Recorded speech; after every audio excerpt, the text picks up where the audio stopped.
Super Young News, né? Estava trabalhando em Super Young News. Já está gravando, né, Tiago? Está gravando. Então, na aula passada a gente começou isso aqui, Super Young News, né? Simples, né? Super Young News. Supersimetria simples, em 4 dimensões, é o que a gente estava fazendo. E fazendo em formulação de supercampo, né? Então, foi direto já para trabalhar em supercampo. Então, lembrando que a gente tinha, né? Já discutido o setor de matéria. Então, o setor de matéria ele está localizado em supercampos quirais. Então, tinha lá supercampos que satisfazem essa condição aqui, que é a condição de quiralidade. Então, aqui a gente colocava a matéria. Claro, o correspondente supercampo antiquiral tem a outra parte da matéria. A gente coloca a matéria no supercampo quiral. Se precisar, como a gente falou no caso da QED, colocar matéria carregada, introduz 2 supercampos, né? Porque esse supercampo quiral aqui, ele carrega o fermo de Majorana, e aí o fermo de Majorana é neutro. Então, para formar um fermo de Dirac, nós precisamos de 2 supercampos pelo menos. Falando sobre isso, no caso aqui de Young News, a transformação de gauge desse supercampo aqui, né? As transformações não abelianas, né? A gente podia escrever dessa forma assim. Colocado aqui um supercampo, então a transformação de gauge aqui é um supercampo. Então, como esse supercampo é quiral e a gente quer que o transformado dele mantenha o vínculo de quiralidade, então era necessário que o parâmetro que faz a transformação local de Young News seja também um supercampo quiral. Então, esse supercampo aqui, então, é o parâmetro dele. Na verdade, o que a gente está colocando aqui, né, quer dizer, esse nosso lambda, né, ele está tomando, são os parâmetros que tomam valores na álgebra de Liebniz. Lambda A, GA são os geradores, né, do grupo de Young News. Então, esses A's aqui são os índices da representação adjunta. É claro que a gente vai lendo isso aqui, o supercampo φ, ele não necessariamente está na representação adjunta. Ele pode ser um n-plet, né, de supercampos quirais. Então, a transformação de gauge dele se lê assim, né? Como se fosse dentro do campo de matéria do Young News normal. Então, vamos ter a matriz que faz a transformação, geradores aqui, IJ, IJ. Então, a gente está supondo que esse nosso índice I aqui, né, vai de 1 até N, possa ser, por exemplo, a representação fundamental n-dimensional de SUN, por exemplo, mas não necessariamente SUN. Mas essa aqui é a transformação de gauge, que a gente está escrevendo desse modo assim, né, sem explicitar os índices de Young News aqui, e sem explicitar os índices da representação, que é uma representação n-dimensional. O que é importante chamar a atenção aqui, que nós chamamos essa atenção na aula passada, foi que os parâmetros do grupo são supercampos quirais. Aqui tem uma coisa interessante que vale a pena, né, vocês olharem como tarefa, que é ver as transformações, né, de gauge. Por exemplo, se a gente pegar aqui a componente escalar desse campo, né, aqui esse supercampo ele tem uma componente, as componentes desse supercampo são componentes, as componentes escalares são complexas. Então, quer dizer, quando a gente pegar aquele nosso supercampo lambda, né, lambda A, ele começa, vamos dizer assim, a gente tem um parâmetro, o supercampo, a parte, vamos dizer, escalar dele, seria um alfa A mais I beta A. Né? Então, depois, claro, ele tem os termos dependentes em beta, né? Mais os beta terms. Eu estou só chamando a atenção, porque quem faz a transformação de gauge é esse parâmetro aqui, esse pedaço aqui. E aí, se a gente olhar para isso aqui, quer dizer, quando a gente pegar, por exemplo, a componente θ igual a zero disso, vai ser a parte escalar. Como se transforma o campo escalar? O campo escalar vai sofrer uma transformação de fase que vai ser E elevado a IG alfa A mais I beta A. Muito bem. Então, essa parte da transformação de gauge é a transformação usual, é a fase. Mas agora, esse pedaço aqui vai dar uma parte que tem, que é um exponencial real, né? Vai dar E elevado a I G alfa A, né, que é, falando no caso aqui, ele tá, usa aqui meio peso no gerador, né? Ou se a gente quiser, bom, e aqui menos G beta A. Então a transformação de gauge do campo, vamos dizer, o filinha aí, né, que é a primeira componente do supercampo φ, ela vai pegar esse termo aqui, ela vai ser assim, elevada assim, a IG alfa, assim, elevada a IG alfa A menos G beta A GA IJ IJ. Então é interessante observar que junto com a transformação de gauge, vem uma parte aqui que é uma transformação tipo de dilatação. Essa transformação não é transformação de gauge, é uma transformação tipo de dilatação. Então, isso faz parte, né? Porque o campo supercampo é complexo. Ele não tem, se tiver só uma componente real, mas não, ele é quiral. Então é interessante vocês observar que isso pode trazer uma outra simetria que acompanha a simetria de gauge, uma simetria de dilatação. Dei uma olhadinha nas transformações de gauge dos campos componentes. Vocês já estão lembrados de como faz isso. É só projetar, né? Se eu quiser olhar as transformações de gauge dos campos componentes, é só lembrar o seguinte, né? Vou botar assim, ó, filinha, I, né? Então vai ter aqui a transformação, vou botar aqui.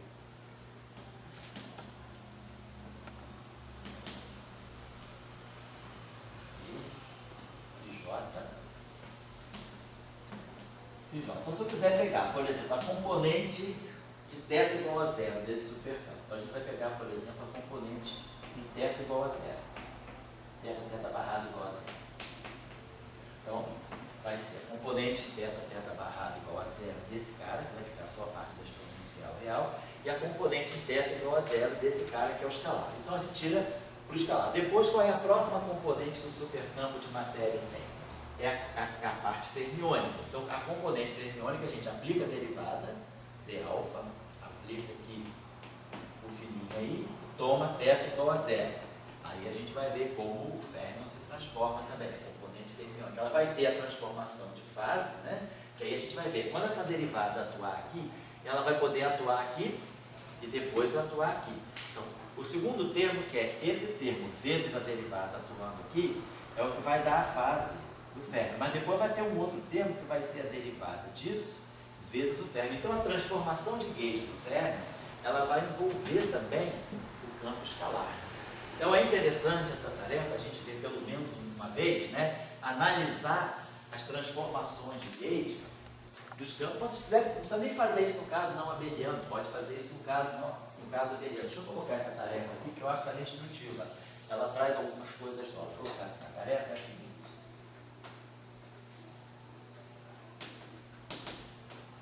Considerando, vamos dizer assim, o caso abeliano, né, só por uma questão de simplicidade.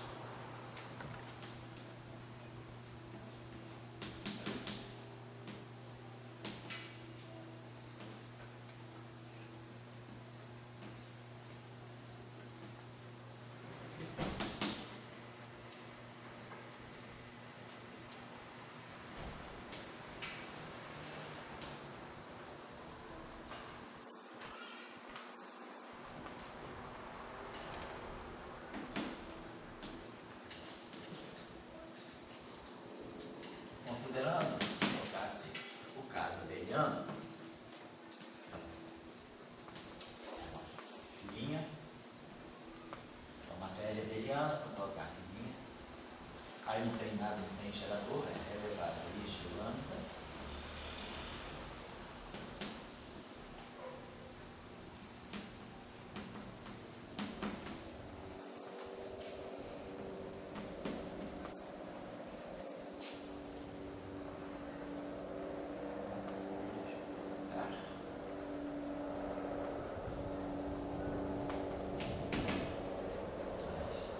transformações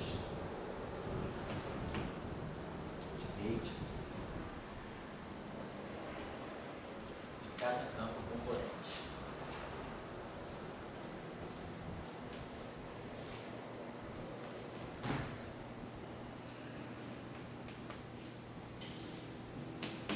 A gente lembra que o nosso supercampo φ, né, ele tem essa expansão aqui, exponencial de I, θ, sigma I, θ barrado de I, que atua, vamos dizer assim, um supercampo complexo φ, mais θ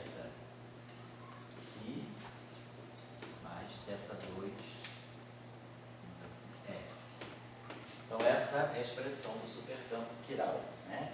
Supercampo, é só abrir aquela expansão, pega o supercampo em componente, né? E aí esse supercampo aqui, ele sofre essa transformação. E esse cara aqui também tem a mesma forma, esse nosso lambda, né? É um supercampo quiral também. Então o nosso lambda também vai poder ser escrito dessa forma, exponencial. Porque na verdade esse exponencial aqui é até besteira eu colocar, posso substituir esse exponencial direto por aquilo que a gente já sabe. Isso aqui, esse exponencial vai ser 1 mais θ sigma mi, θ barrado de mi, e depois vai ter o termo que é o quadrado disso, que é θ2, θ barrado ao quadrado da lambertiana.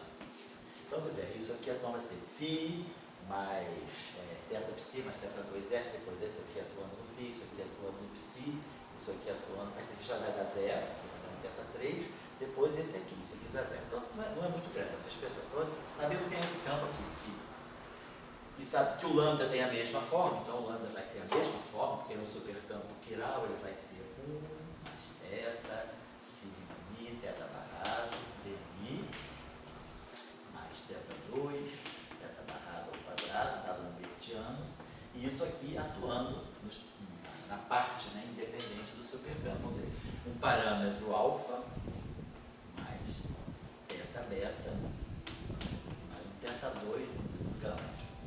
Então aqui são funções de x, são os parâmetros dependentes de gauge. Então é interessante analisar colocando essa transformação de gauge, colocando ali as transformações de gauge, ver como é que se transforma o φ, quer dizer, a transformação de gauge do φ, a transformação de gauge do psi e a transformação de gauge do f. É um exercício interessante, porque aí a gente vai ver que aparece junto com a transformação de gauge, vão aparecer também transformações, tipo transformação de escala, né?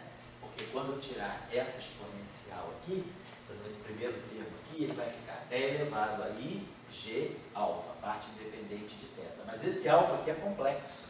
Então ele tem parte real e parte imaginária. Então a transformação de gauge, quer dizer, quando eu pegar o campo escalar, por exemplo, filinha, a primeira componente que vai se transformar vai ser φ. Então se eu pegar esse supercampo aqui, eu vou ter o primeiro termo vai ser filinha. Aí quando nós colocarmos esse supercampo aqui, a primeira componente dele, dependente de θ, vai ser E elevado a IG alfa, exponencial de IG alfa. E isso aqui vai estar atuando nesse φ, que vai estar atuando no φ. Então, a transformação de gauge seria aparentemente uma transformação de fase. Mas é lembrar que como o supercampo parâmetro de gauge é um supercampo quiral, ele é complexo. Então esse alfa tem parte real e tem parte imaginária. E aí essa parte da transformação é uma típica transformação de gauge, que é uma fase. Mas essa parte da transformação, ela vai virar uma exponencial real. Então ela vai ser tipo uma transformação de escala, né? Se olhar a transformação de gauge de Fermion, por exemplo, né, a gente vai pegar essa primeira componente em θ daqui, que é essa aqui, a primeira componente mais baixa em θ. Quando eu expandir essa exponencial aqui, eu vou ter duas contribuições. Vai ter a parte em θ daqui, que vai ser psilin e psi. Mas depois vai vir um termo que vai trazer um θ, né, que vai ser esse termo aqui, θ beta. Então a gente vai ter esse parâmetro também vai estar interferindo na transformação de gauge de campo, né?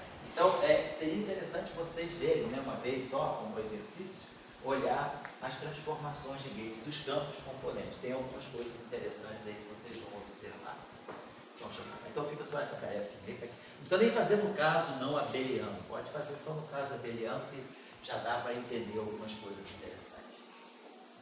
Bom, e aí a gente introduziu, viu que na hora de covariantizar as derivadas, né, então a gente via que transforma o termo cinético, né, que era o termo da ação, que era esse φ barrado φ,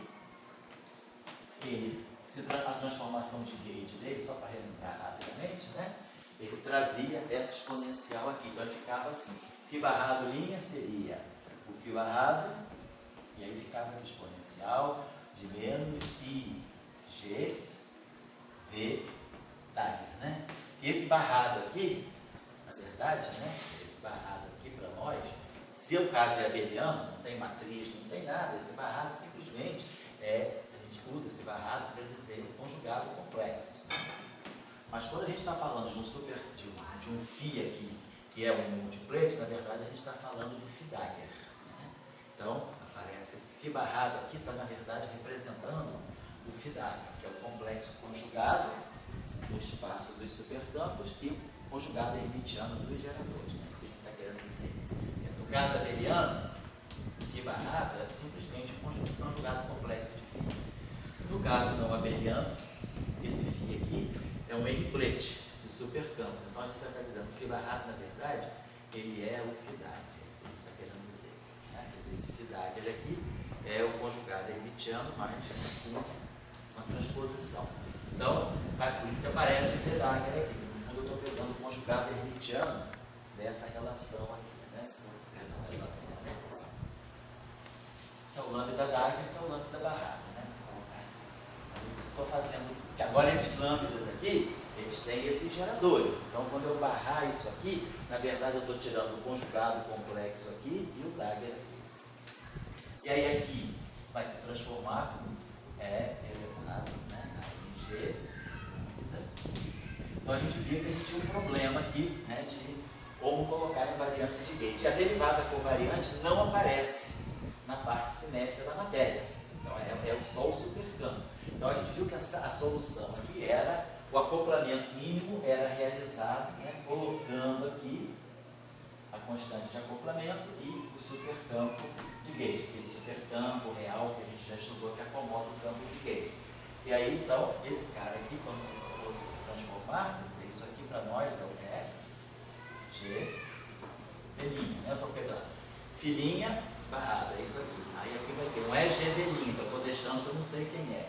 E aqui a transformação, isso aqui é o filhinho. Então a gente está vendo, para ter invariância de gate seria preciso que menos IG lambda barrado. É a G velhinha. Aí, tudo isso aqui seja o nosso GV. E se isso aqui acontecer, esse se combinarem dessa forma, isso aqui fica transformada de gate dele. É ele mesmo. Então aquele termo agora fica invariante por causa dessa lei de transformação. Então a gente está dizendo que, na verdade, o campo de gate transformado, né? A gente pode agora multiplicar a esquerda por isso e a direita por isso, vai ficar exponencial de IG lambda barrado, GV, elevado a menos IG lá. E aí, no caso abeliano, essas exponenciais todo mundo não tem matriz, não tem nada, tudo comuta, a gente tirava, na verdade, que velhinha fica sendo V mais I lambda barrado menos lambda, que era a típica transformação de gate, né, do supercampo vetorial, no caso abeliano. No caso não abeliano, aí a gente tem que ter cuidado, porque tem matrizes geradoras aqui, matrizes geradoras aqui, e matrizes geradoras aqui. A gente trabalhou isso na aula passada e obteve aquela expressão, né, que a gente precisa depois para poder fixar o gate. Então, na aula passada a gente tiramos essa transformação aqui. Então, o acoplamento mínimo, agora no caso, para relembrar, o acoplamento mínimo, né, da matéria com o setor de gates, os acoplamentos de gate mínimo, né, eles ficam com essa forma. É o acoplamento, vamos colocar assim, o acoplamento matéria-gate.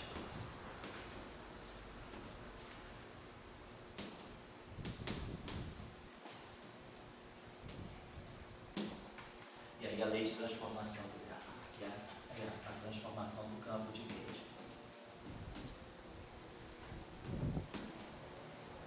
Supercampo aqui, né?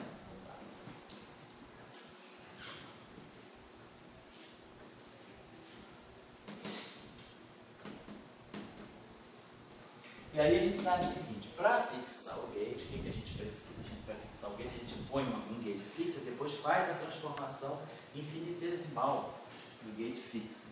Então a gente precisa estudar essa transformação infinitesimalmente no parâmetro. Pegar uma transformação de gauge infinitesimal.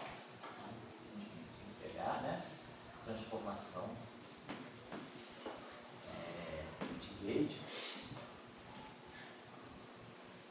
infinitesimal.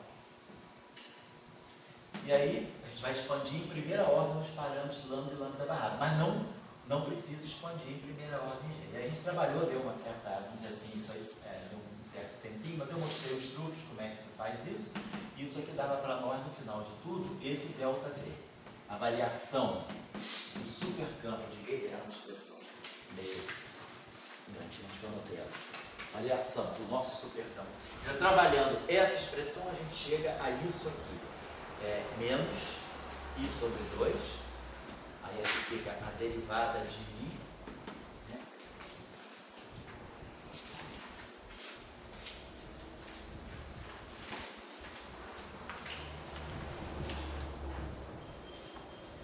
Tem umas páginas na minha tese de doutorado, só para que a gente vai precisar de umas expressões aqui.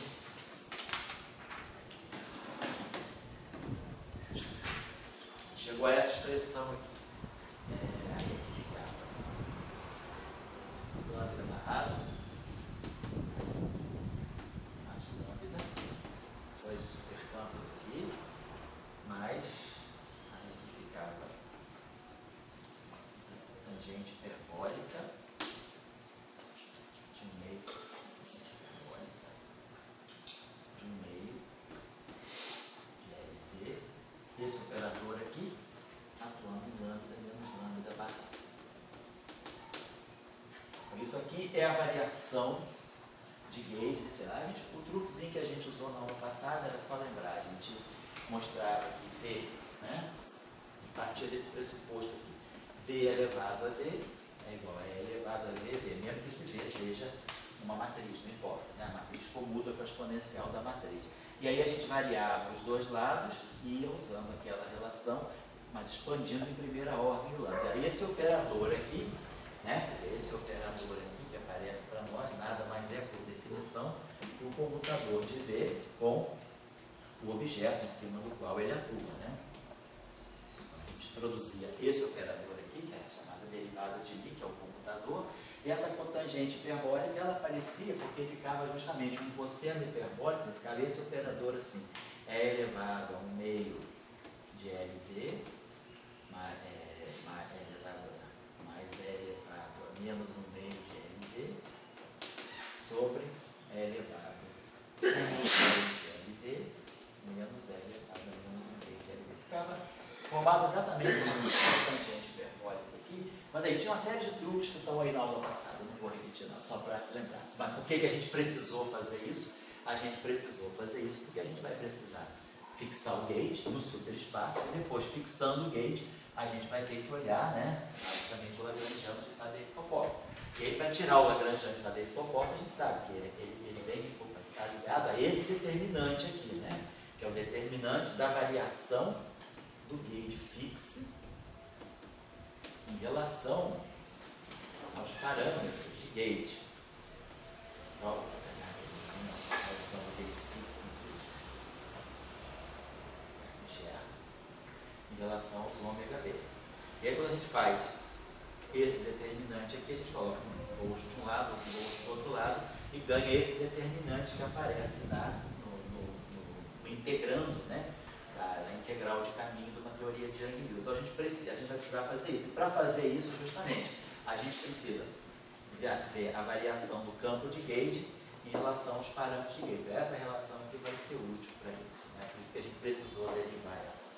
Então a gente chegou até aí.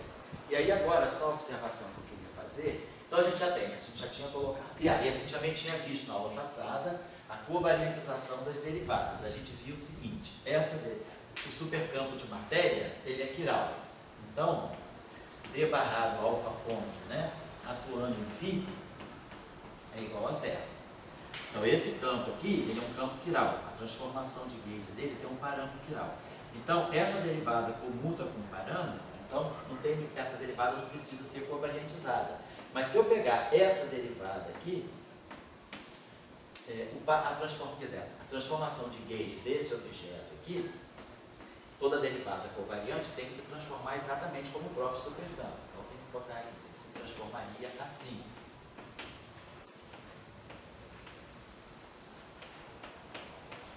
Deveria ser a derivada. Agora, só que esse φ aqui, ele é a menos φ de lambda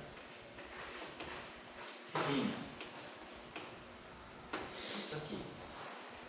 Então, essa derivada precisa ser covariantizada. Quer dizer, isso aqui daria para nós, essa derivada primeiro atuando aqui, então isso aqui daria para nós de alfa do filinha, mas aí apareceria esse termo aqui, I de alfa, de lambda, de alfa, menos I de lambda, filinha.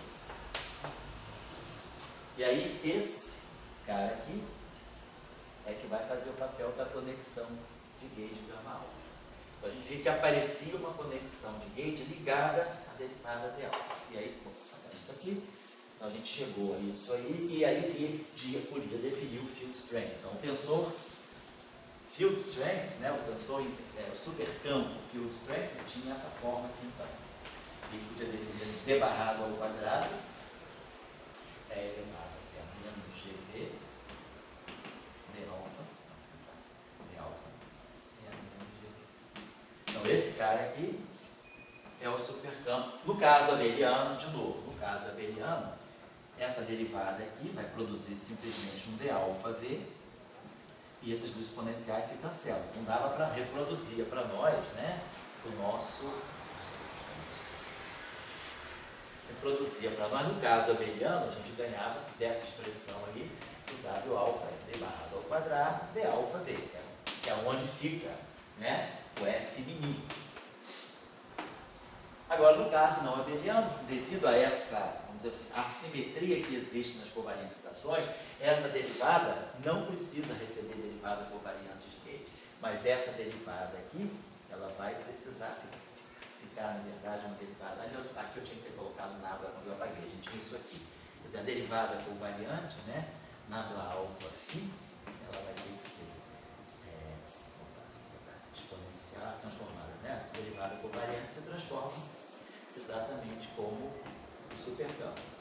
Então, e aí a gente aqui colocava o R menos IGV filinha, né? Então, ficava assim. E aí a gente pegava esse pedaço aqui, dava e vezes o filinha, depois o outro pedaço que dava o gama alfa. Então, era como a gente via que a necessidade de covariantizar essa derivada. Essa derivada ficava algo mais ou menos assim. Onde esse gama alfa era dado por isso aqui. E aí o supercampo field strength, a gente vê a transformação, então a gente vê como esse supercampo, então, ele se transforma exatamente como deveria se transformar na representação adjunta, né? Se transforma exatamente como elevado a menos e gelando barrado. Então, a gente consegue ver que isso aqui é o que vai dar a invariância de gauge. Então, a gente construiu isso na aula passada também. Então, a gente chegou já na aula passada a dois pedaços, né, da superação de Yang-Mills, que era a parte de acoplamento, a parte de Yang-Mills puro, que a gente tinha normalizado aí como sendo 1 sobre 64, G2, e aí esse supercampo aqui é quiral, por causa dessa derivada aqui, então ficava algo desse tipo aqui. W alfa traço W alfa, W alfa. Né? Traço por quê? Porque esse objeto aqui, tudo isso aqui é álgebra válida. Então, se a gente fizer esse cálculo aqui, né? Isso aqui dá para nós, na verdade, d alfa V, mas depois me dá comutador de d alfa V com V. Então, como tudo isso aqui tem valores na álgebra de Lie, os comutadores estão, isso aqui asseguradamente está na álgebra de Lie. Então, tem um traço. Que é daqui que vai sair justamente, né, o traço de F e F mini. E depois a gente tinha o setor de acoplamento com a matéria, que era a integral aqui, todo o superespaço, D4 θ, e aqui ficava φ barrado, GV. Então a gente já tem Lagrangiano de matéria, quer dizer, a parte livre, matéria livre, φ barrado, φ. Quando eu começo a expandir essa exponencial, eu vou ter a interação, né, as interações de gauge. Claro que tendo essa exponencial, eu vou ter interações de gate com vários, né? Eu vou ter o primeiro vértice, vai ser esse, depois vou ter um segundo vértice, vai ser esse, depois vamos ter o terceiro vértice, que vai ser esse. Mas a gente já tinha aprendido que o truque, podemos ir para o gate de Versumino, no gate de Versumino, essa exponencial aqui para a segunda ordem, por causa da questão de elevar, né, termos quando a gente pega o supercampo e eleva a potências mais altas, a gente vai tendo aqueles coisas, a gente pega o supercampo e já começa da componente teta barrado. É daqui que ele começa, a gente consegue matar pelo gate Versumino as componentes anteriores, de tal maneira que a segunda potência dele produz um θ2, θ barrado ao quadrado, mas a terceira potência já é zero. Então, se a gente vai trabalhar no gate Versumino, então a gente já sabe que não precisa expandir essa exponencial toda. Essa exponencial toda, ela vai virar 1 mais GD mais 1 G2 V2. Então isso aqui já pressupõe que a gente tenha escolhido o gate do Versumino por V. Mas se não escolher o gate do Versumino, fica aqui a exponencial. Agora a questão é localizar, né, o gate fixe. Então o que a gente tem que ver agora é o gate fixe e o lagrangiano de Gauss. Professor, você só pode fixar o gate de Versumino se a teoria for invariante ali? Quer dizer, você tem invariância de gate, aí você pode fixar o gate de Versumino. Se você não tiver invariância de gate, você não pode usar o... Não, porque, por exemplo, você só tem que fixar o gate se você tiver invariância de gate. Se você tem invariância de gate, significa que você tem uma ambiguidade muito grande naquilo que é o potencial. Potencial A, o alinho, o A do alinho, todos são iguais. Então você precisa fixar o gate para fixar uma família, uma configuração certa de potencial. Então, se você tem simetria de gate, você então vai precisar, vai precisar fixar o gate. Uma das maneiras de você fixar o gate é fixar o gate de Versumino. Se você não tiver simetria de gate, por exemplo, se você introduzisse um termo tipo proca, algo desse tipo, no superespaço, termo aqui, N, vamos dizer assim, V2. Vamos ver a dimensão disso aqui. O nosso supercampo V, ele é adimensional. Então, esse cara aqui tem dimensão de massa, V2 é massa, V2 θ tem dimensão de massa, V2 θ barrado tem dimensão de massa, que dá massa ao quadrado, isso aqui dá a zero. Então, dimensão de massa a terceira vezes V2. Então, vamos botar aqui, 2 V2. Então, isso aqui tem dimensão de, então agora está certo, isso aqui tem dimensão de massa a quarta, massa menos quarto, e o nosso supercampo de gauge é adimensional. Então, essa seria, por exemplo, esse nosso lagrangiano. Agora a gente perde a simetria de gauge. Esse termo aqui não é mais invariante, né, sobre aquela transformação. V', estou falando no caso abeliano. V mais I lambda barrado menos lambda.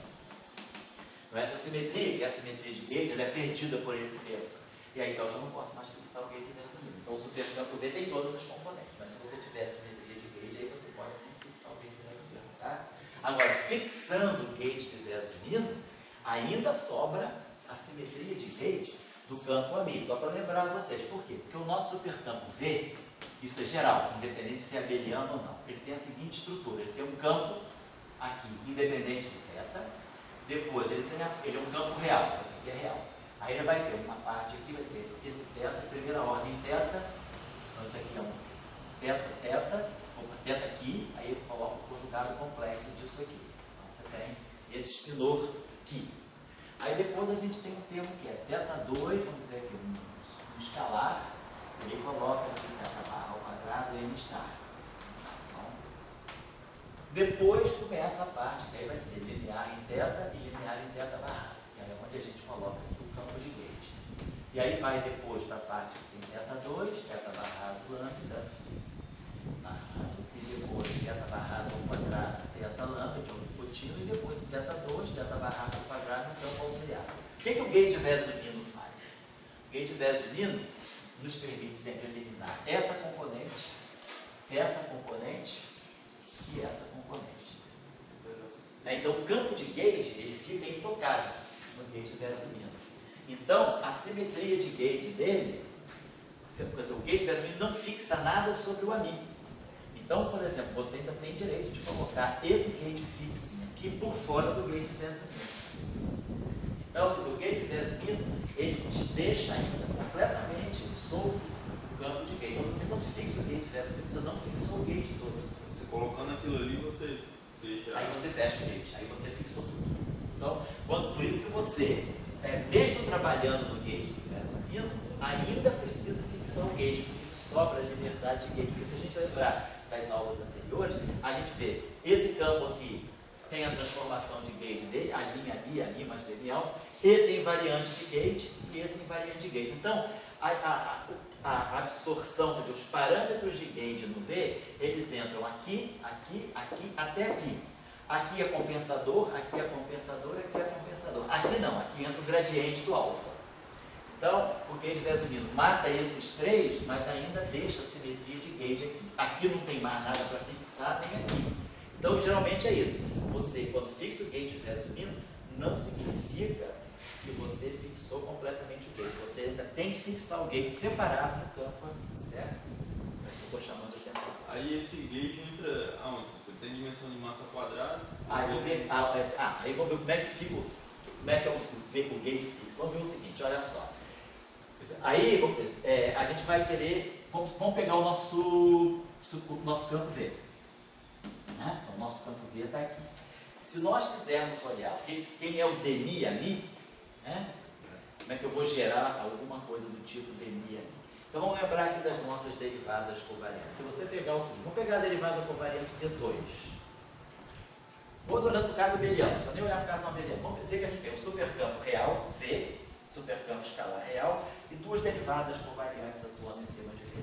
Essa derivada aqui, a gente sabe, ela é d de θ alfa, né? Mais, ela vai ter o θ barrado, sigma d, vou colocar assim, e aqui a mesma coisa, vai ser d de θ alfa, que na verdade essa derivada é d alfa, né? A gente faz assim, escreve assim, epsilon, epsilon alfa beta, d alfa, d beta, v. Epsilon alfa v. D alfa, d de θ alfa, mais θ barrado, sigma mi d mi. Não estou explicitando os índices aqui não. Aqui deveria ter um alfa ponto, e aqui é um alfa ponto. Esse alfa ponto está contraído. E aqui d de beta, mais θ barrado, beta ponto, sigma mi, beta ponto, alfa ponto, beta ponto, e aqui um d mi. E aqui o V. Então, para eu produzir um DMI ali, né, eu preciso, quer dizer, para eu produzir um DMI ali, eu tenho que trazer uma derivada em cima desse objeto aqui. Por exemplo, um termo que tenha uma derivada, esse termo aqui, ó, se eu pegar, por exemplo, esse termo aqui, e misturar com esse termo aqui, imagina que eu faço essa operação, θ barrado, alfa ponto, sigma mi, alfa ponto, dmi, d beta atuando em V. Vou pegar esse aqui, tem quatro termos aqui, de alfa, d beta, derivo de relação a 2 θ, tem esse termo, esse termo, esse termo. Vamos pegar a parte, o termo de gate fixe, ele é dmi a mi. Então ele tem que trazer apenas uma derivada. Então eu vou pegar um termo desse tipo, tem apenas uma derivada espacial. Essa derivada aqui é fermiônica, mas essa é a derivada espaço-temporal. Quer dizer, quando essa combinação atuar no V, ele vai atuar em vários termos. Não vai poder atuar aqui porque isso aqui vai dar zero, não vai poder atuar aqui porque isso aqui vai dar zero por causa do θ barrado. Mas, por exemplo, esse termo aqui, atuando aqui, ele vai derivar em relação a um θ. Ele vai derivar em relação a um θ. Quando ele derivar em relação a um θ, vai sobrar aqui um θ, vai sair o θ, vai ficar sigma, vamos dizer, sigma mi, θ barrado, e aqui o ani. Então, essa derivada, agora, ela vai formar aqui, vai produzir aqui o dmi ani. Aí, agora, eu vou ter aqui θ barrado, θ barrado. Θ barrado, a gente pode sempre escrever como tendo que ser um θ barrado ao quadrado vezes alguma coisa. Então, esse termo ele vai produzir para nós alguma coisa desse tipo. Θ barrado ao quadrado, sigma mi, dmi ani. E aí, quando eu pegar, então, esse termo aqui, é o d barrado ao quadrado, né? Se eu pegar o conjugado complexo desse termo, ou seja, se eu agora pegar essa derivada d barrado ao quadrado atuando em V, nós vamos produzir produzir algo semelhante, vai ser θ2, aí vão produzir aqui os sigmas barrados e vão produzir aqui um dA. Então, quando eu pegar essa combinação D2V, que multiplica D barrado ao quadrado V, integrar em 4 θ, quer dizer, eu vou ter 2 θ barrados aqui, 2 θ aqui. Então, esse termo, como ele tem 4 θs, ele não tem integral nula no setor grasmaniano. Integral de 4 θ, de θ2, θ barrado ao quadrado é 1. Então, e aí, claro, aqui a gente vai ter as contrações desses índices aqui direitinho, de tal maneira que aqui vai produzir um dmi e aqui vai produzir um dmi. Então, o dmi a mi ao quadrado, quer dizer, o termo de gate fixing de Lorentz, ele sai exatamente desse termo aqui. A análise é essa, vou botar aqui, quando a gente fizer essa operação no superespaço,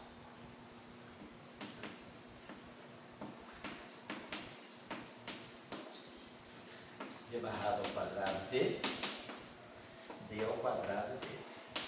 Isso aqui vai nos dar dmi a mi ao quadrado. Claro, a gente pode botar aqui aquele famoso 1 sobre 2α e aqui 1 sobre 2α. Vamos dar só uma olhadinha nas dimensões, porque o supercampo V é adimensional. Então aqui não tem dimensão, aqui não tem dimensão. D barrado ao quadrado tem dimensão de massa. D2 tem dimensão de massa. D2θ tem dimensão de massa. E 2θ barrado também tem dimensão de massa. Então, essa combinação aqui, ela tem dimensão de massa quarta, que parte com essa dimensão e deixa esse parâmetro aqui adimensional. E isso aqui, claro, normalmente é dimensão 4, né? Porque a dmi tem dimensão 4, mata essa aqui. Então, é simples, não é complicado ver, quer dizer, que é justamente daqui que vai nascer o gauge fix. Então, a forma do gauge fix de Lorentz em supercampo, então eu vou colocar aqui o nosso lagrangiano de gauge fix, depois a gente acerta os coeficientes, né?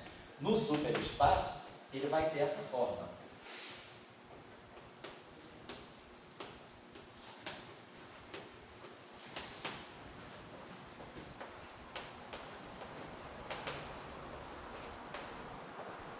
É daqui é que vai sair o nosso 1 sobre 2α. Vou botar aqui 2α, né? Assim, daqui que vai sair 1 sobre 2α dmi a mi ao quadrado. Certo? Vai ter outros termos. Vai ter, claro. Sempre sem dúvida. Ele mais os partners. Mas tudo aquilo que sair daqui. Então, essa é a ideia. Então, a gente já sabe quem é o lagrangiano de gauge fix. Então, o gauge fix, na verdade, ele vai ser algo desse tipo. D2V igual a zero. E automaticamente, se D2V é igual a zero, D barrado ao quadrado V também é zero. Isso aqui é o conjugado complexo disso. Então, essa condição aqui, ou essa, né? Essas condições aqui são usadas para fixar o gauge. Agora, o que é interessante observar é que nós não temos um único parâmetro de gauge. No superespaço, nós temos dois supercampos que são parâmetros de gauge. Na transformação de gauge que a gente já... essa aqui, ó. Na transformação de gauge, está aparecendo o campo lambda barrado e o campo lambda. Lambda barrado. São os supercampos que dão os parâmetros de gauge. Claro, são dois supercampos independentes. Um é quiral e um é antiquiral. Um é complexo conjugado do outro.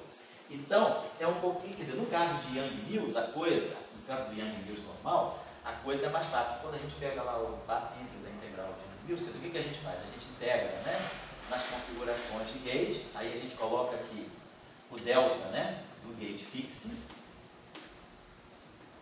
Coloca aqui o determinante, né, da variação do gauge fixing em relação ao parâmetro de gauge e coloca aqui a ação, né, a variação de Yang-Mills. É o que a gente faz. Essa aqui é a forma, vamos dizer, já de fazer Popov para integração. E aí a gente pega esse objeto aqui e transforma, introduz aí os campos de Gauss e transforma isso aqui no C', né, e aqui bota dg de ômega c.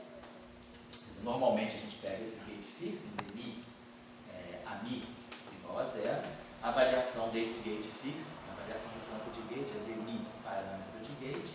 Então, quando eu derivar isso aqui em relação a ômega, me dá esse operador e a gente coloca normalmente aqui o famoso operador, né, que dá o lagrangiano de Gauss. Tá certo. Tem esse determinante, bota esse campo anticomutante, o determinante fica integra em C e C', o determinante bota em C. tá? O determinante vírgula no numerador. Só que agora a gente tem uma situação um pouquinho diferente. Nós não temos um parâmetro de gauge, eu não vou derivar em relação ao outro. Eu teria que pegar o gauge fixo, vamos dizer, o nosso gauge fixo, né? Vou botar aqui o nosso gauge fixo, assim.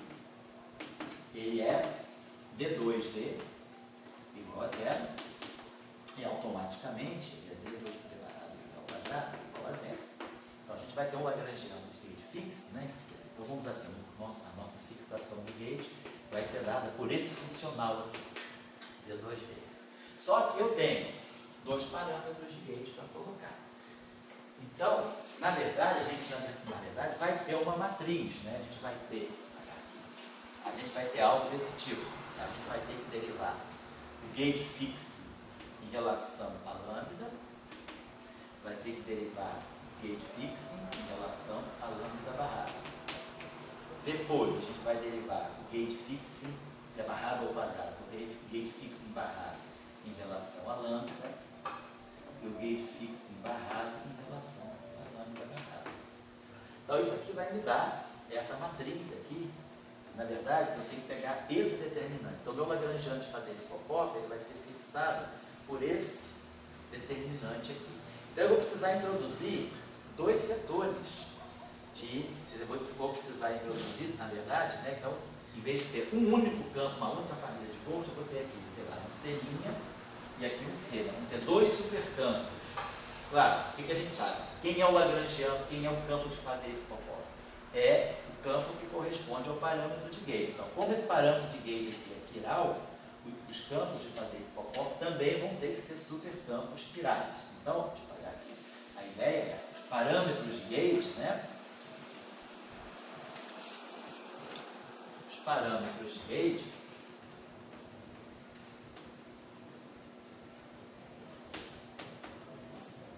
são dois supercampos, um quiral e um antiquiral, lambda e lambda barrado. Então, aqui nós vamos ter que associar sei lá, um campo de champo que a gente vai chamar de C, e aqui vamos associar um outro campo, uma outra família que a gente vai chamar de C'. Esse aqui é um supercampo quiral e esse aqui vai ser um supercampo antiquiral. Então a gente vai ter que introduzir agora duas famílias de Gauss e aí fazer o de sempre, pegar o gauge fixo, fazer a variação do gauge fixo, como eu fiz ali, derivar o gauge fixo em relação a lambda, derivar o gauge fixo em relação a lambda barrado. Depois derivar o outro gauge fixo, é o b barrado ao quadrado igual a zero, em relação a lambda, e derivar o gauge fixo em relação a lambda barrado. Então é isso aqui que vai dar para nós o lagrangiano de Faddeev-Popov. E aí a gente vai ter, como isso aqui é uma matriz 2×2, eu vou precisar colocar esses dois pontos. Então, pode falar. Pode falar. Famílias de Gauss seria assim, Gauss, anti-Gauss, quiral e Gauss. Isso, você teria Gauss. Aqui a gente não está introduzindo os anti-Gauss. A gente pode fazer a formulação de BRST no superespaço, e aí a gente vai introduzir a família de Gauss e a família de anti-Gauss. Aqui não, porque a gente está só introduzindo os Gauss. Só os Gauss, tá? Claro, tem o Gauss e tem o supercampo complexo conjugado dele, mas a gente não está fazendo a formulação de BRS. Senão, eu posso. Onde tem feito, depois eu vou dar uma referência, onde tem feito a formulação de BRST no superespaço. Aí você introduz o Gauss e o anti-Gauss do jeitinho, tá? Então, aqui, deixa eu pegar aqui a resposta. Eu já estava pensando, quando você falou família, eu já pensei logo. Então, claro, porque vocês lá da UERJ são educados assim, né? Pensar sempre no Gauss e no anti-Gauss. Não, tá certo, não tá certo. Então aqui ficou o seguinte, deixa eu colocar aqui para vocês, como é que fica o lagrangiano? Então, Faddeev-Popov no superespaço, fica assim. O lagrangiano de Faddeev-Popov vai ficar traço, e aí a gente vai ter D4x, D4. Então a gente vai ter a primeira família de Gauss, Gauss C' barrado menos C'. Então, esse supercampo aqui é quiral, esse aqui é antiquiral. Aí aqui vai ter aquele nosso termo L, GV sobre 2. E aí aqui nós vamos ter isso aqui atuando C vai ser barrado mais a cotangente hiperbólica por não tinha pegado, aquele ΔV de L GV sobre 2, atuando em C menos C barrado. Claro, se a gente quiser abrir isso aqui direitinho, não tem mistério, é só lembrar que a cotangente hiperbólica, aqui eu tenho esse termo aqui, né, só para poder abrir isso aqui. Então, nós introduzimos duas famílias de supercampos de Golgi. O supercampo C', que é quiral, e o supercampo C. Né? Então, esse Lagrangiano, esse pedaço aqui é só com C' e esse pedaço aqui é só com C. Por quê? Porque a gente precisou formar uma matriz 2 por 2, porque nós temos dois parâmetros de gauge agora, não só um, tem o lambda e o lambda barrado. Então, a gente associa o C' ao lambda e o C ao lambda barrado. Então esse é o Lagrangiano de Golgi. Tá, se quiser olhar isso aí direitinho, é só expandir assim. Esse primeiro termo aqui, vamos colocar aqui, isso aqui é um comutador. Né? Então vamos pegar, esse primeiro vai ficar um termo assim. Vou colocar aqui, C' barrado menos C'. Atuando aqui, L G sobre 2, C mais C barrado. Essa derivada de Lie aqui é simplesmente um comutador. Então, esse termo aqui ele é C' barrado menos C'. Aí aqui vai ficar o comutador, vai ter um G sobre 2, comutador de V, um C mais C barrado. Então, esse primeiro termo é só isso aqui. Claro, por isso que tem um traço, porque todo mundo aí está na álgebra de Lie, quer dizer, o C é um CAGA e o C' é um C'AGA. Todos são supercampos, né, com valores na álgebra de Lie. Por isso tem aquele traço lá na frente. Então, esse primeiro termo é isso aí. O segundo termo, que poderia parecer mais complicado, ele é C' barrado menos C'. Aí aqui vamos ter L GV sobre 2, cotangente hiperbólica, L GV sobre 2, atuando em C menos C barrado. Então, a gente tem que olhar esse operador aqui. A gente pode olhar esse operador aqui no sentido da expansão em série. É claro que é cotangente, então é como se eu tivesse algo desse tipo aqui. Isso aqui é x, cotangente hiperbólica de x. A cotangente hiperbólica é cosseno sobre seno. Claro que a cotangente hiperbólica diverge para x igual a zero. Mas x vezes cotangente, porque fica x cosseno hiperbólico sobre seno hiperbólico.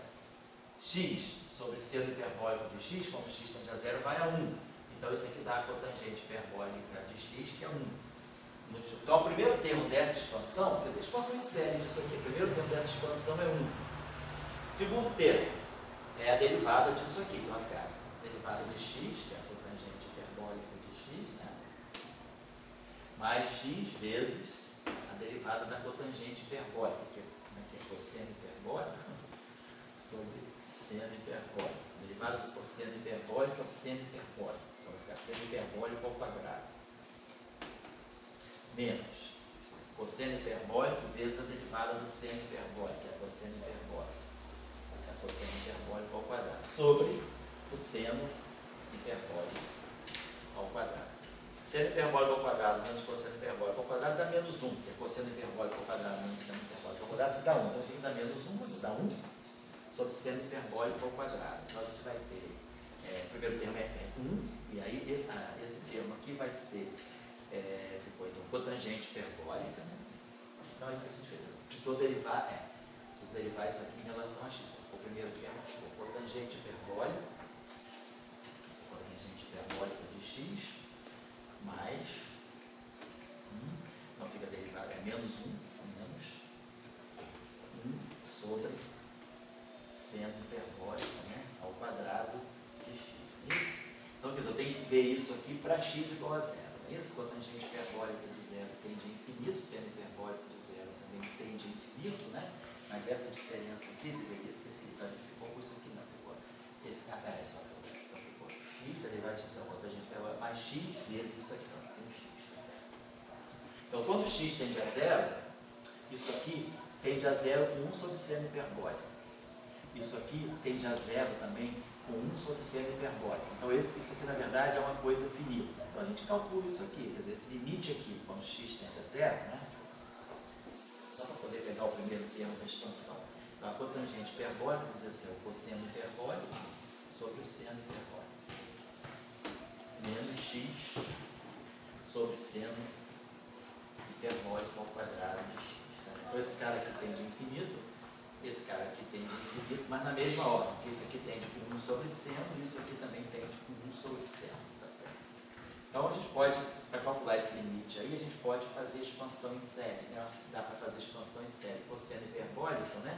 Ele vai a 1, ele é elevado, vou botar esse aqui, é elevado a x, mais é elevado a menos x sobre 2, sobre e elevado a x, menos e elevado a menos x sobre 2. E aqui vai ficar menos x, né? Seno hiperbólico ao quadrado é elevado a x, menos e elevado a menos x sobre 2.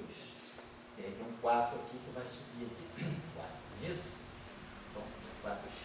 Né? Então, quando x tende a zero, esse cara aqui vai ser 1 mais x, né? Tá certo?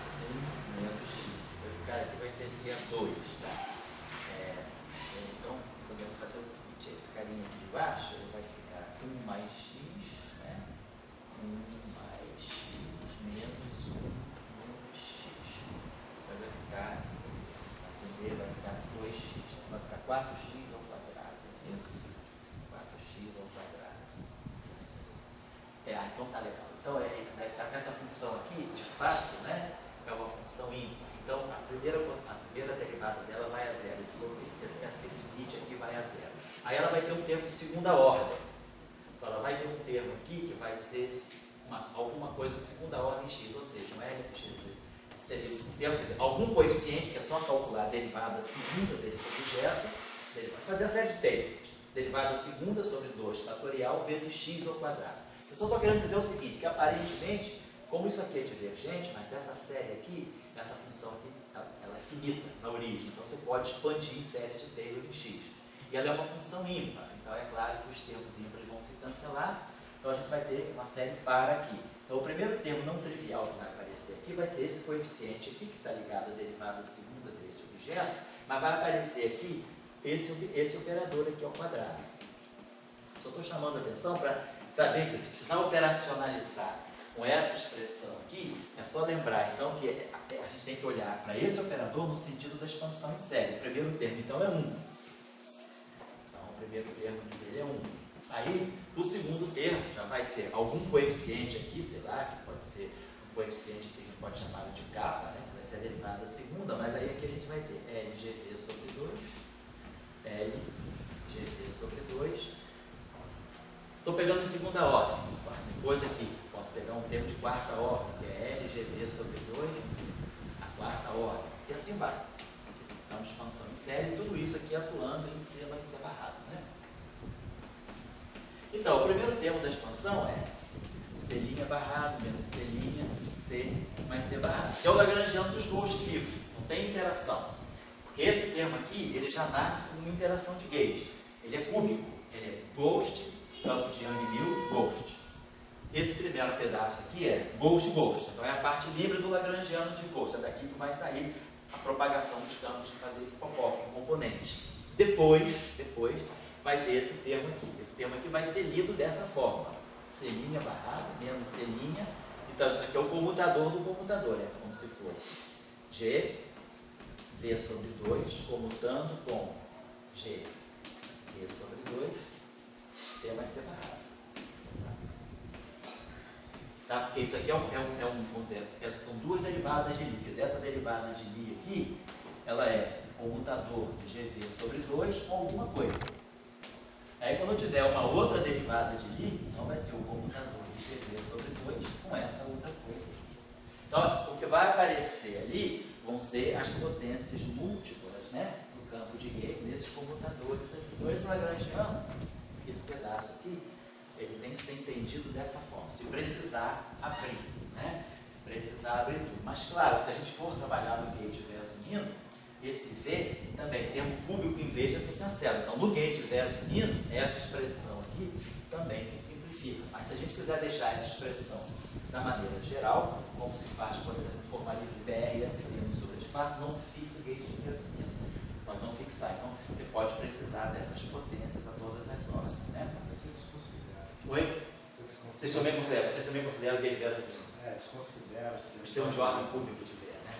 Tá certo. Mas se você quiser fazer uma manipulação completa, só estou dando isso, né? Porque às vezes o cara olha para isso aí, não operacionalizou, pensa, pô, isso é um troço complicado. Mas não, é só pensar que esse operador aqui, como um todo, né, ele vai ser pensado no sentido da expansão em série de x cotangente hiperbólica de x. E aí é só você, vamos dizer assim, termos de ordem superior, né, nessas computadores, né, múltiplo de GV sobre 2 com GV sobre 2 com GV sobre 2, C vai ser barra, e assim vai. Só acertando esses coeficientes aqui pela expansão em série de x cotangente hiperbólica de x. Então esse é o lagrangiano de Faddeev-Popov. Então a gente ficou agora com o lagrangiano. Se a gente quiser escrever uma teoria de super-Young-Mills no superespaço, a gente tem aqui. Então, basicamente eu vou resumir aqui. Eu vou botar pelo menos as normalizações que são feitas. Então, quer dizer, o lagrangiano completo, né? Vamos dizer assim, super-Young-Mills n igual a 1 em 4 dimensões, né? Então ele vai ter lagrangiano, vamos dizer assim, de Young-Mills, que vai ser a parte mesmo de, né, F' traço de F' e F', mais o lagrangiano de gate fixa, mais o lagrangiano de ghost. Isso aqui é a parte pura Young-Mills. E depois a parte de matéria, mais o lagrangiano, né, gate, matéria. E depois, se tiver, eventualmente, um lagrangiano de autoacoplamento da matéria. Vamos dizer assim, auto-matéria. Então, lagrangiano de autoacoplamento da matéria. Esse lagrangiano, então, a gente já sabe quem é, né? Ele vai ter essa expressão aqui, 1 sobre. Então, tudo isso aqui tem traço, né? 1 sobre 64. Pelas normalizações que a gente tem usado aí, compatíveis com o livro do Gates Grisado, Grotjak Siegel, coloca desse modo aqui, então vai ter o traço, e aqui vai ser a integral no superespaço completo. É só quiral, no superespaço quiral, W alfa, W alfa. Mais, né, claro, o seu conjugado hermitiano. Só que, não é preciso colocar o conjugado hermitiano. Apesar desse lagrangiano aqui aparentemente não ser real, mostra-se, não estou mostrando aqui, mostra que esse lagrangiano aqui, ele é real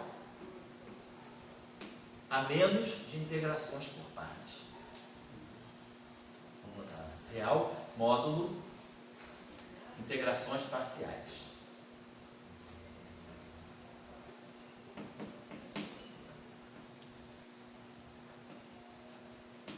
E uso da identidade de Bianchi. No superespaço. Quer dizer, a identidade de Bianchi no superespaço, ela tem essa forma aqui. Nabla alfa, W alfa, igual a 0. Essa aqui é a derivada covariante. Tá? Esse nabla alfa aqui, para lembrar, esse nabla alfa aqui é o D alfa, no caso o nabla alfa, embaixo, D alfa, mais IG gama alfa. Lembrando que esse gama alfa aqui é aquela coisa, ela é elevada a menos GV, D alfa é a GV. Eu não tenho esse gama. Então, as identidades de Bianchi, aquela famosa identidade D mi, F til mi igual a 0, no superespaço ela está aqui. Então, é possível mostrar, não é trivial, é óbvio, mas é possível mostrar que se eu colocar o conjugado complexo, eu simplesmente vou ganhar um fator 2, não vou estar errando. Mas se eu não colocar o conjugado complexo, não tem problema, porque essa expressão aqui, apesar de estar só no setor quiral do superespaço, ela é uma expressão real, a menos de integrações por partes e uso das identidades de Bianchi. Isso está demonstrado no livro do Gates Grisado Grotjak Siegel. Tá? Então, normalmente, se vocês encontrarem o lagrangiano de Young-Mills aqui, quer dizer, daqui que sai o traço de F' ao quadrado, não se preocupe, porque se a gente olhar para essa expressão, obviamente essa expressão não é real, porque essa aqui eu estou só no setor quiral do superespaço, esse cara é um supercampo quiral, né? Se ele é quiral, necessariamente ele é complexo, quer dizer, isso aqui é isso aqui.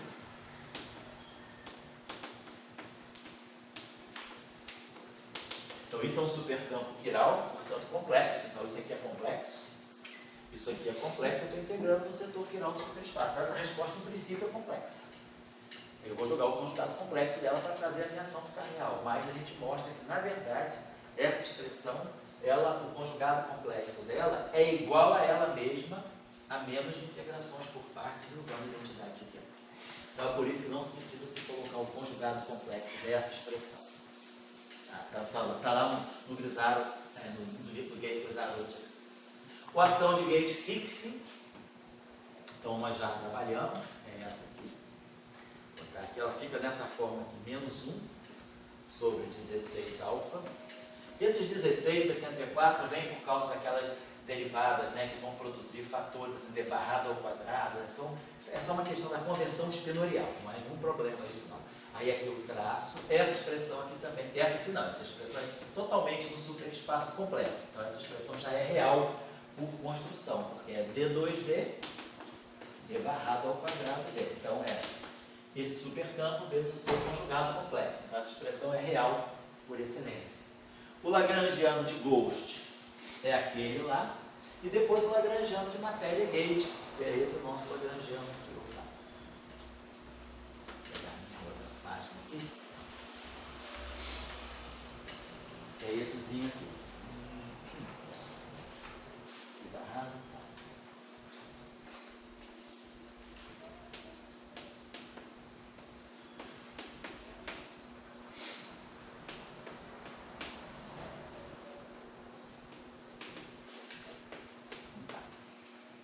Esse aqui não é traço, porque o φ, em princípio, é um endplate, não está na representação adjunta. E, eventualmente, aqui, a gente pode acrescentar lagrangiano de autoacoplamento da matéria. O autoacoplamento da matéria, no caso da supersimetria n igual a 1 d4, só tem duas formas, né? Quer dizer, o lagrangiano de autoacoplamento da matéria, né? Ele tem essa forma. Ele tem que ser integral totalmente no setor quiral. E aí a gente pode colocar aqui alguma coisa do tipo um parâmetro n e j. Posso colocar? Podemos colocar até assim, ó. Φ, n, n e j, φ e j, mais, que bota as constantes de acoplamento, lambda de j cá. Acoplamento é cúbico no supercampo, né? 4 dimensões, o lagrangiano de autoacoplamento da matéria, ele é no máximo cúbico. Claro que a gente já sabe que esse cúbico, no supercampo, ele dá alguma coisa que é quártica em termos de campos escalares. Então, agora, claro, é preciso que esse objeto aqui seja invariante de Gauge. Se os meus supercampos, né, se tiverem representação tal que essa grandeza aqui no final do dia seja invariante de Gauge, eu posso colocar o supercampo de matéria. O setor de matéria, então, é isso aqui. É o setor, é o termo tipo massa, e o setor de autoacoplamento. Claro, é preciso que ele seja invariante de Gauge. Mas se for invariante de Gauge, a forma dele é essa. Então, essa seria a estrutura, vamos dizer assim, mais geral do lagrangiano de Yang-Mills acoplado com a matéria, certo? Então vai depende do campo de matéria. Vamos pensar, se você tiver, por exemplo, se a gente tiver SU3, né? SU3, se eu fizer 3, né? SU3, vou pegar, não precisa nem ter, SU3, vou pegar SU3, vou pegar representação 3 com 3, né? Esse termo aqui vai ser triplete, triplete, vamos dizer que seja SU3. Então, 3 com 3 dá 9, né? Então, 3 com 3 ela vai dar 3, vai poder formar isso aqui, ou esse aqui. Esse aqui é o 3 barra, então esse aqui é 3, 3, 3 tensorial 3 vai ficar 3 barrado mais 6. Então, aqui, isso aqui não pode ser invariante de Gauge. Se eu pegar um supercampo, se eu pegar um triplete com o outro triplete, eu não posso. Eu poderia pegar dois supercampos, né? Pegar um φ1, um supercampo φ, que seja um triplete, e um supercampo na representação, outro supercampo, eu poderia pegar dois supercampos, né? Um supercampo φ, por exemplo, na representação 3, e um supercampo Φ na representação 3 barrado. Então, Φ vezes Φ vai poder dar 3 vezes 3 barrado dá 1 mais 8. Então eu posso formar um singlete. Então, quer dizer, escolhendo as representações, a gente pode formar um invariante de gate aqui, como pode formar um invariante de gate aqui. Por exemplo, se eu pegar 3, 3 vezes 3, por exemplo, 3, 3, 3. 3 vezes 3, né? Parece o 3 vezes 3 vezes 3. Então, esse aqui dá 3 estar mais 6. 3 vezes 3 estar dá 1 mais 8. Então, né, tem 1 mais 8. Desses 27 objetos aqui, eu vou ter um singlete, depois 3 vezes 3 barrado dá 1 mais 8. 3 vezes 6, que é 18, é 15 mais 3. Então vai dar um outro 3 e a representação 15. Então eu só tenho um singlete. Então, por exemplo, se eu pegar 3 tripletes de SO3, eu consigo formar um invariante de gate. Então é só isso aí, a parte de autoacoplamento da matéria tem que jogar com as representações para você escolher para ver se forma um invariante de gate. Mas isso aqui, em princípio, é essa estrutura aqui. São 2 supercampos quirais e 3 supercampos quirais em produto, certo? Então aí é só um jogo de representações. Nem sempre é possível ter invariância de gate para qualquer representação. Dependendo do grupo de gate, a gente vai ter que olhar o Yang Tableau para ver como eu posso compor os multipletes de matéria para ter invariante de gate. Mas é isso aí. Então, essa seria a estrutura geral. Bom, então, uma teoria de Yang no superespaço ela fica dessa forma. Mas, o que é interessante, né, eu acho que também trazer para essa forma, é estudar uma das teorias de Yang Mills importantes, que é a super Yang Mills N igual a 4. D igual a 4. E aí tentar colocar dentro dessa formulação. Nosso objetivo vai ser dar uma formulação em supercampo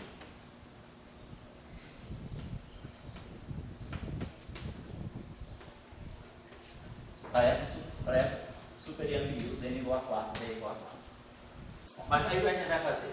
Vamos aproveitar os supercampos da supersimetria N igual a 1, D igual a 4. Então, vamos formular em supercampos, né? Da SUSE N igual a 1, D igual a 4. Vamos aproveitar, quer dizer, isso é natural. Quando eu tenho um grupo de gate mais amplo, nós podemos escrever as representações de um grupo de gate mais amplo em termos de representações do subgrupo. Por exemplo, grupo de Lorentz e o subgrupo SO3. Deixa eu pegar o grupo de Lorentz, SO14. SO13, perdão. E ele tem como subgrupo o grupo SO3. Então, digamos, vamos dizer que eu pegue uma certa representação de SO13, que é a representação vetorial, meio-meio. Então, essa representação meio-meio é a representação do AMI. Ela tem, então, esse Mi aqui, ele tem um escalar de SO3 e um vetor de SO3, né? Quer dizer, meio-meio, né? Pode dar 0 e 1.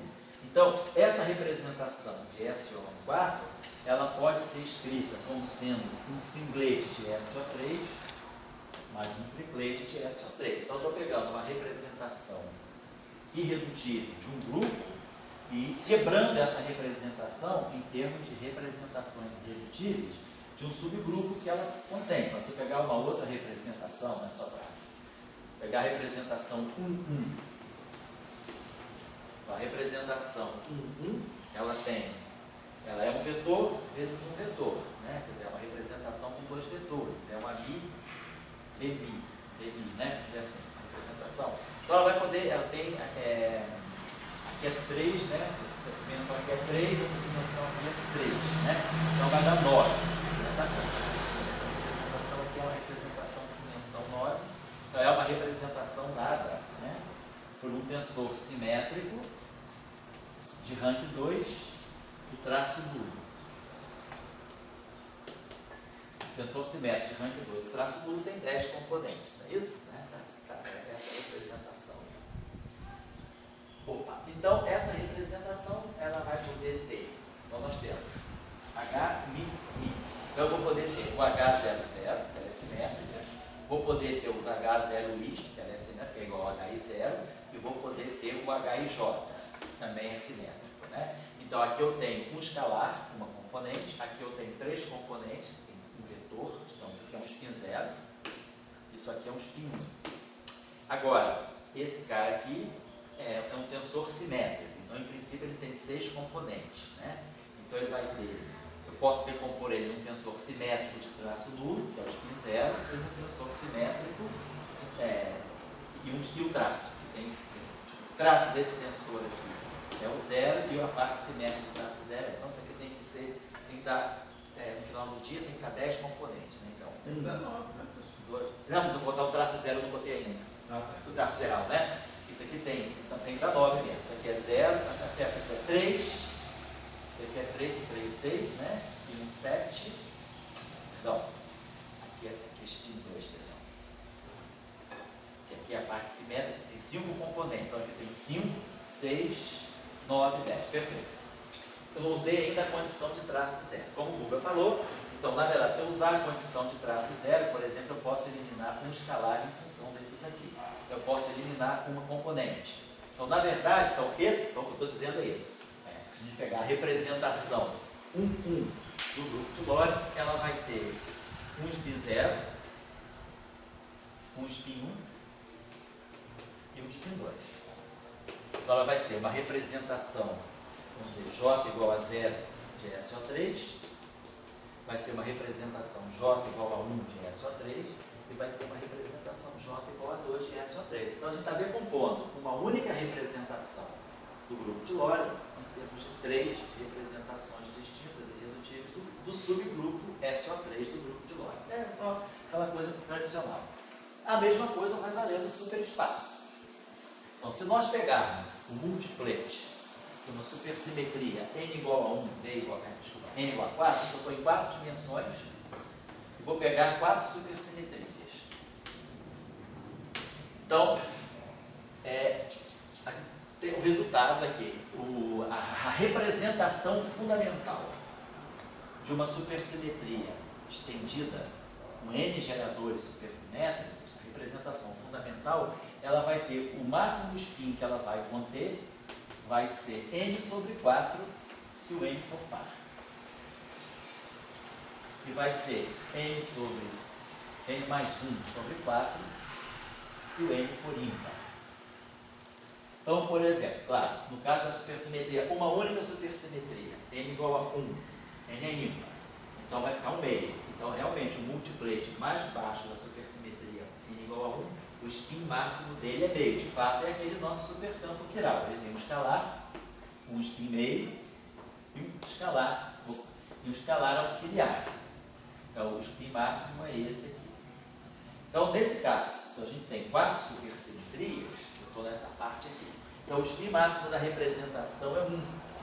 Então, eu vou começar com o spin máximo 1, que é o campo justamente de Yang-Mills que eu quero. Então, esse multiplet aqui, o spin máximo que ele vai conter é 1. Então, ele vai começar com um campo de gauge. Mas aí eu tenho 4 supersimetrias. Então, eu vou poder atuar com uma supersimetria em cima do spin 1. Aí, quer dizer, se eu atuo 1, eu tenho então 4 geradores de supersimetria. Esse I aqui vai de 1 até 4.